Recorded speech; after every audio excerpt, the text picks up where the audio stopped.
మన రక్షకుడైన యేసుక్రీస్తు నామములో అందరికీ వందనాలండి. ఈరోజు దేవుని మాటలు విలాప వాక్యములు 3వ అధ్యాయము 59వ వచనము. యెహోవా, నాకు కలిగిన అన్యాయము నీవు చూచి ఉన్నావు, నా వ్యాజ్యము తీర్చుము. ప్రియమైన దేవుని బిడ్డ, దేవుని దగ్గరికి వచ్చావా?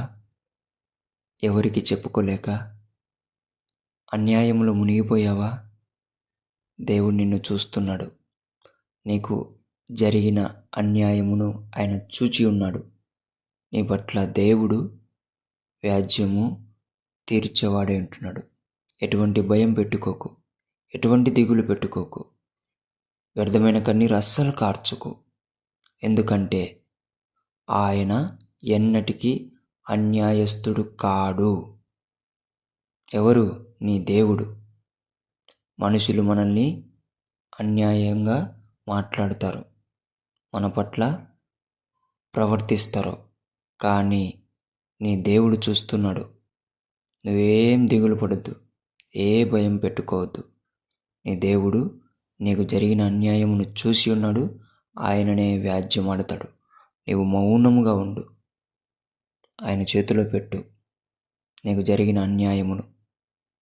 ఆయననే నేను నిలబెట్టేవాడై ఉన్నాడు, నేను ధైర్యపరిచేవాడై ఉన్నాడు. నీకు జరిగిన అన్యాయమునకు దేవుడు గొప్ప మేలు నీ జీవితంలో చేసేవాడై ఉంటున్నాడు. దేవుడి మాటలను దీవించునుగాక. ప్రార్థిద్దాం. యేసయ్యా, మీకు వందనాలైనా. ఎంతోమంది నీ బిడ్డలు తండ్రి అన్యాయం వలన నశించిపోతూ ఉంటున్నారు. వారిని నీవు చూస్తున్నావని మాట్లాడిన దేవుడా, వారి పట్ల నీవు వ్యాజ్యమడుతావని మాట్లాడిన దేవా, మీకు వందనాలు. అటువంటి వారిని అందరినీ అన్యాయస్తులలో నుండి వీరిని విడిపించి రక్షించమని యేసు నామములో ప్రార్థిస్తున్నాం తండ్రి. ఆమేన్.